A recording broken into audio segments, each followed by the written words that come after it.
Hello student, how are you. बच्चों, आज हम आपको करा रहे हैं क्लास 9th मैथ। एनसीईआरटी की बुक है और एक्सरसाइज है 1.1, यानी शुरुआत हो रही है 9th क्लास के मैथ की। तो 1.1 को करने के लिए जो हमें प्री नॉलेज चाहिए, जिससे कि हम क्वेश्चन कर सकते हैं, वो मैं 2-3 मिनट में आपको इंट्रोडक्शन देके फिर मैं एक्सरसाइज करा रहा हूँ। तो बच्चों, सबसे पहला टॉपिक है कि रेशनल नंबर क्या होते हैं। देखो, रेशनल नंबर, तो जो नंबर पी अपॉन क्यू की फॉर्म में लिखे जा सकते हैं वो रेशनल नंबर होते हैं। जैसे 5/6, -1/2, 7/8। तो देखो, P है यहाँ पर 5 और Q है 6, P है यहाँ पर -1 और Q है 2, P है यहाँ पर 7 और Q है 8। इसके अलावा बच्चों, 0 भी एक रेशनल नंबर होता है। 1, 2, 3, 4 सारी counting, natural number, whole number, integer, ये सारे रेशनल नंबर कहलाते हैं। ध्यान रखना। अब आप कहेंगे कि P अपॉन क्यू की फॉर्म है, यहाँ नीचे तो कुछ है ही नहीं इनमें, तो कैसे हो गए ये रेशनल नंबर। तो मैं आपको बता रहा हूँ, जैसे -5 भी हो सकता है, -3 भी हो सकता है, क्योंकि सबके नीचे हम 1 लगा लेंगे ना यहाँ पे, तो ये इस डेफिनेशन को सेटिस्फाई कर जाएगा। क्योंकि P अपॉन क्यू यहाँ पर क्या है, 0/1, तो P है 0 हो गया, Q 1 हो गया, P 1 हो गया, Q भी 1 हो गया, P 2 हो गया, Q 1 हो गया, इस तरह से। और जब ये 1 लिखा है, जैसे लिखा है 1/1, तो ये 1 ही है। अब लिखा है यहाँ पे 2/1, तो ये 2 ही है नीचे। ध्यान रखना, जब भी किसी डिजिट के नीचे 1 आता है तो 1 से वो डिजिट को डिवाइड करते हैं, तो वही वाली डिजिट रहती है जो है, कुछ फर्क नहीं पड़ता इस चीज से। ठीक है, समझ गए होंगे आप। तो अब जो रेशनल नंबर होते हैं वो नेचुरल नंबर भी हो सकते हैं, नेचुरल नंबर भी हो सकते हैं, होल नंबर भी हो सकते हैं, इंटीजर भी हो सकते हैं। और नेचुरल नंबर क्या होते हैं, 1, 2, 3, 4, 5, 6, 7, ऐसे इन्फिनिटी तक जा रहा है ये। और ये होल नंबर 0 से शुरू होते हैं, बाकी सब वही होते हैं, 1, 2, 3, 4, 5, 6। ठीक है, इंटीजर में होता है -5 से ले लेते हैं, -4, -3, -2, -1, 1 और 0, 1, 2, 3, 4। तो ये सब इंटीजर है। तो ये सारी नंबर इसमें आ गए हैं, पहले से ही सारे नंबर मैंने इसमें लिख दिए हैं। तो नेचुरल नंबर भी रेशनल नंबर है, होल नंबर भी रेशनल नंबर है, इंटीजर भी रेशनल नंबर है। और वो नंबर जो इनकम्प्लीट होते हैं, P अपॉन क्यू की फॉर्म में आते हैं, वो नंबर भी, जैसे ये 5/6, -1/2, 7/8, ये भी रेशनल नंबर होते हैं। तो रेशनल नंबर का जो ग्रुप है बहुत बड़ा है। तो अब आप एक चीज़ और समझ लो कि P अपॉन क्यू की फॉर्म में तो हम लिख सकते हैं, पर यहाँ पर बट Q 0 नहीं होना चाहिए, ये भी है डेफिनेशन में। Q 0 नहीं होना चाहिए, तो नीचे 0 नहीं आना चाहिए, वो रेशनल नंबर नहीं होगा। जैसे 5/0, ये रेशनल नंबर नहीं है। 7/0, वो रेशनल नंबर नहीं है। पर 0/7 तो रेशनल नंबर है। ठीक है, तो आप समझ गए होंगे। अब एक चीज़ और समझ लो, जैसे कहीं लिखा है 3 और 4, तो आपसे कहा जाए 3 और 4 के बीच में कितना रेशनल नंबर होते हैं। किन्हीं दो नंबर के बीच में इन्फिनिटी रेशनल नंबर होते हैं बच्चों। किन्हीं दो नंबर के बीच में there are infinity rational number between 2 number. ठीक है, 2 नंबर के बीच में इन्फिनिटी, 3 और 4 के बीच में बहुत सारे रेशनल नंबर हो सकते हैं। ठीक है, जैसे 3.1, 3.2, 3.3, 3.4, 3.5, 3.6, ऐसे बहुत सारे हो जाएंगे। ऐसे 3.10 तक कर लो, 3.9 तक कर लो। इसके बाद 3 और 4 के बीच के ही तो है ये, और 3.9 के बाद क्या आ जाता है, 4 आ जाता है। तो अब इसके बाद 3.01 कर लो, वो भी 3 और 4 के बीच का है। 3.02 कर लो, 3.03 कर लो, ऐसे करते ऐसे इन्फिनिटी हो जाएंगे, 3.001, फिर 3.002। इस तरह से हम बहुत सारे रेशनल नंबर दो नंबर के बीच में निकाल सकते हैं। अब आप कह रहे होंगे सर ये तो पॉइंट के हैं, पी अपॉन क्यू का है, तो हर पॉइंट के नंबर को पी अपॉन क्यू में बदला जा सकता है। जैसे 3.1 है तो 31/10 कर दिया, हो गया पी अपॉन क्यू।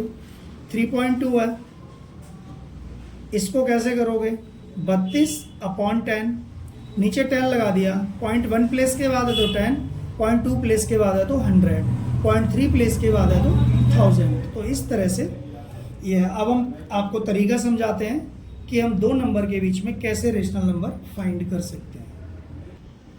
बच्चों एक्सरसाइज 1.1 का ये क्वेश्चन नंबर 1 है, अब मैं करा रहा हूँ, ठीक है। तो क्वेश्चन ये है, is zero a rational number, क्या जीरो एक रेशनल नंबर है? Can you write in the form of P upon Q, क्या इसको पी अपॉन क्यू की फॉर्म में लिख सकते हैं हम? Where P and Q are integer, जहां पर पी और क्यू इंटीजर हैं, ठीक है, और क्यू जीरो के बराबर नहीं है। तो ये क्वेश्चन है। तो आपको पता ही है, मैंने आपको ये पहले बता दिया है कि जीरो एक रेशनल नंबर भी होता है, क्योंकि जीरो के नीचे 1 लगा लेंगे हम तब भी वो जीरो ही रहेगा, और इसलिए जीरो एक रेशनल नंबर है। तो यहाँ क्वेश्चन में ये पूछा है कि क्या जीरो एक रेशनल नंबर है, तो इसके आंसर में हम लिखेंगे yes, zero is a rational number. तो क्या इसको अब कह रहा है वो, क्या इसे पी अपॉन क्यू के रूप में लिख सकते हैं? तो लिखो यस वी कैन राइट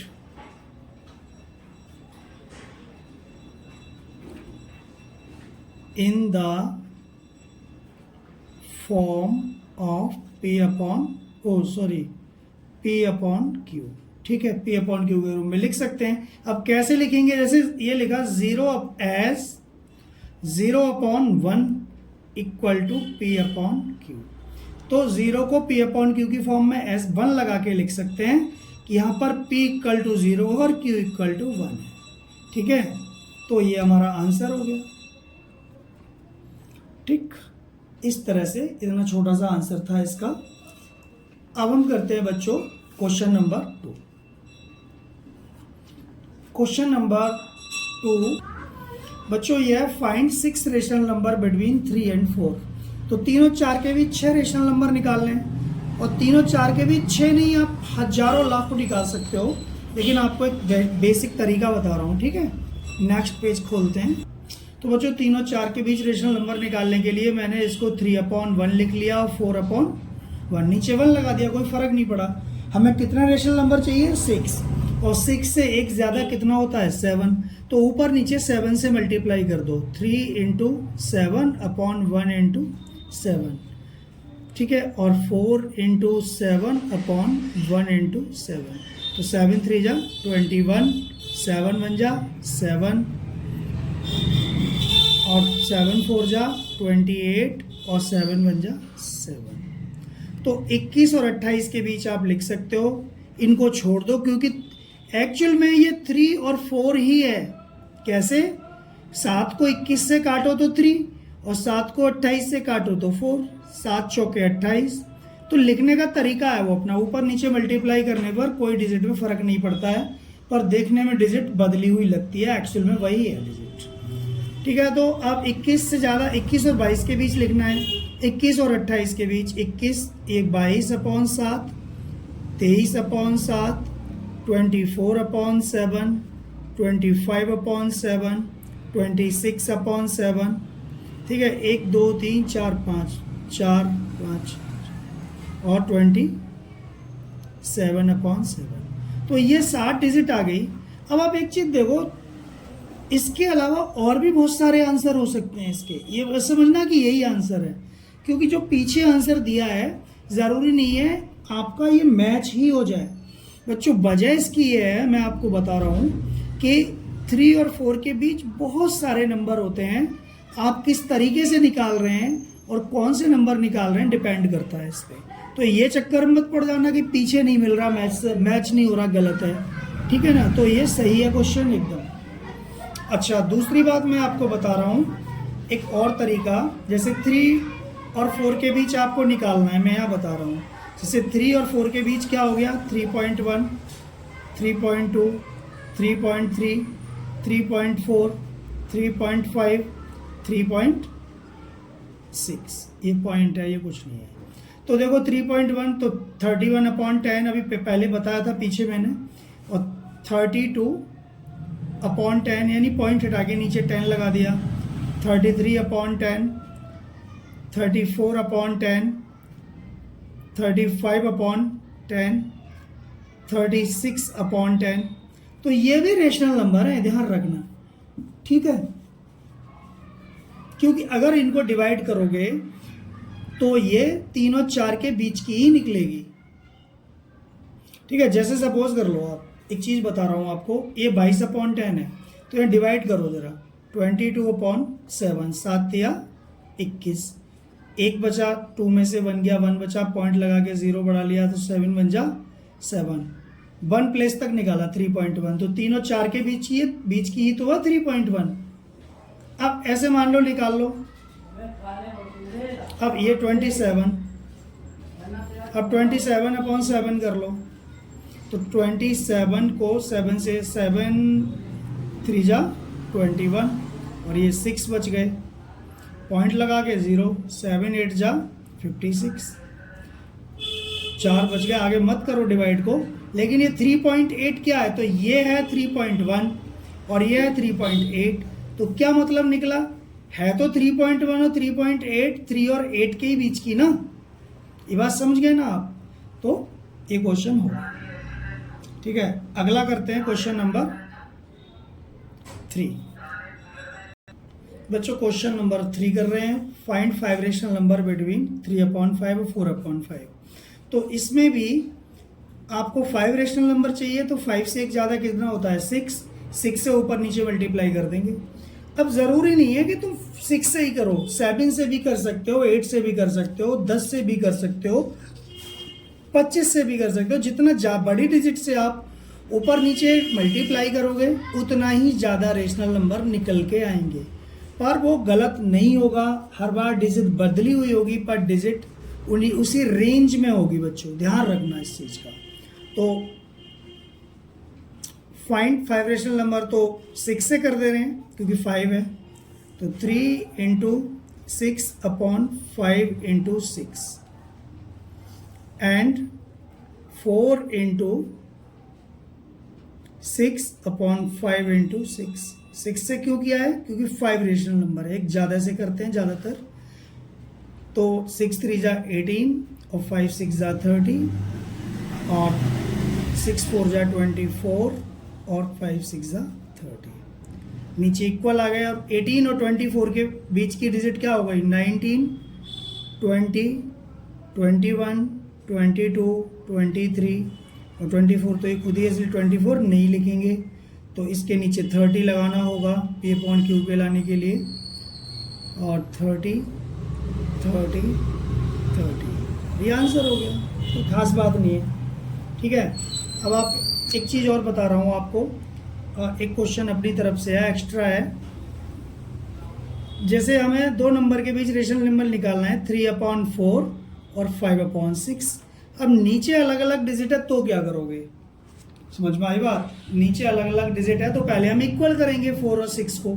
4 और 6 को इक्वल करना ज़रूरी है, तब इक्वल करने के लिए क्या करेंगे, एलसीएम ले लो 4 और 6 का। 4 और 6 का एलसीएम क्या हो गया, 2 2 जा 4, 2 3 जा 6, 2 1 जा 2, और 3 का 2 से जाएगा नहीं, तो 3 का 3, ये 1 है, ये कॉमा है, ठीक है। अब 3 से दे दो, 1 का 1 और 3 1 जा 3, तो इसका मल्टीप्लाई कर दो, तो एलसीएम हो जाएगा इसका 2 2 जा 4, 4 3 जा 12, तो 12 एलसीएम आ गया। अब 12 आ गया ना, तो 3/4। अब 12 लाने के लिए क्या करें, किससे मल्टीप्लाई कर दें, 4 में 3 से, 4 3 जा 12, तो जितना नीचे कर रहे हैं उतना ही ऊपर भी करना पड़ेगा। अब आ गया 5/6। 6 में 12 लाने के लिए किससे मल्टीप्लाई करेंगे, 6 2 जा 12, तो 2 से, ऊपर भी 2 से करो। 3 3 जा 9 और 4 3 जा 12, 5 2 जा 10 और 6 2 जा 12। ठीक है, अभी रेशनल नंबर आप देख रहे हैं यहाँ पे 9 और 10 के बीच कोई भी नंबर नहीं है, तो इसलिए हमें दोबारा से मल्टीप्लाई करना होगा। ठीक है, मान लो 5 रेशनल नंबर निकालने हैं, इसके बीच कितना निकालना है 5। यहाँ पर फाइंड 5 रेशनल नंबर थे, लिख दे रहा हूं फाइंड 5 नंबर। तो 5 के लिए 6 से मल्टीप्लाई कर दो ऊपर नीचे, तो 9 इंटू 6 अपॉन 12 इंटू 6 और 10 इंटू 6 अपॉन 12 इंटू 6। ठीक है बच्चों, अब यहाँ क्या बचा, मैं इधर कर रहा हूँ। ठीक है, तो 9 6 जा 54 अपॉन 12 6 जा 84, नहीं सॉरी 72 होता है। 54 अपॉन 72 और 10 6 जा 60 और 72। बच्चों क्वेश्चन नंबर 4 कर रहे हैं, ये लास्ट क्वेश्चन है इस एक्सरसाइज का। क्वेश्चन ये है कि state whether the following statement are true और फॉल्स। बताइए कि ये दिए हुए स्टेटमेंट हैं ट्रू है कि फॉल्स हैं, और अपने आंसर के लिए कारण भी बताइए। कई बच्चे सोचते हैं तो ट्रू फॉल्स है, इनको क्या करना है, बट बेटे कॉन्सेप्ट क्लियर होते हैं आपके इन्हीं क्वेश्चन से। ट्रू फॉल्स बहुत ही इंपॉर्टेंट चीज़ होती है जो कॉन्सेप्ट क्लियर करने में मदद करती है। तो अब कॉन्सेप्ट क्लियर करना है तो आपको ट्रू फॉल्स करने ही होंगे। पहला है ये, every natural number is a whole number. हर नेचुरल नंबर एक होल नंबर होता है। बिल्कुल सही बात है बेटे, तो ये ट्रू है। क्यों है ट्रू? अब आप नेचुरल नंबर लिखो। नेचुरल नंबर क्या होता है 1 2 3 4 5 6, और होल नंबर होता है 0 1 2 3 4 5 6 तक ले रहे हैं। इन्होंने कहा है कि हर नेचुरल नंबर होल नंबर होता है। तो देख लो ये वाले नेचुरल नंबर ये सारे इसमें हैं, तो ये ट्रू है ना। हर नेचुरल नंबर एक होल नंबर होता है, इसलिए ट्रू है। सेकंड है, मैं कारण बता रहा हूँ, आंसर ऐसे लिख के समझा रहा हूँ, आपको समझना है दिमाग में, इसका कोई सॉल्यूशन नहीं है। ये ट्रू फॉल्स ही आपको समझना है कि क्यों आया, पर पेपर में आपको तो ट्रू और फॉल्स ही लगाना है। तो मैं ये बेसिक समझा रहा हूँ आपको, ये सॉल्यूशन मत समझ लेना इसको, ठीक है ना। तो ये सेकंड है, every integer is a whole number. अब बच्चों इंटीजर क्या होते हैं, ये फर्स्ट का है। सेकंड का देख लो, integer, every integer is a whole number. Integer क्या होते हैं, -4 -3 -2 -1 0 1 2 3 4 5, बस ये भी जा रहे हैं, ये प्लस का है, इधर माइनस का है। तो इन्होंने कहा every integer is a whole number. इन्होंने कहा है कि हर इंटीजर एक होल नंबर भी होता है। बिल्कुल नहीं होता, फॉल्स है। ये इंटीजर देखो, ये होल नंबर है, ये होल नंबर है, ये होल नंबर है, ये होल नंबर है, ये होल नंबर है, ये होल नंबर है, और ये होल नंबर नहीं है। पर इंटीजर ये सारे हैं, इंटीजर यहाँ से यहाँ तक सारे हैं, पर इसमें कुछ होल नंबर हैं कुछ नहीं है, तो ये फॉल्स हो गया। ठीक,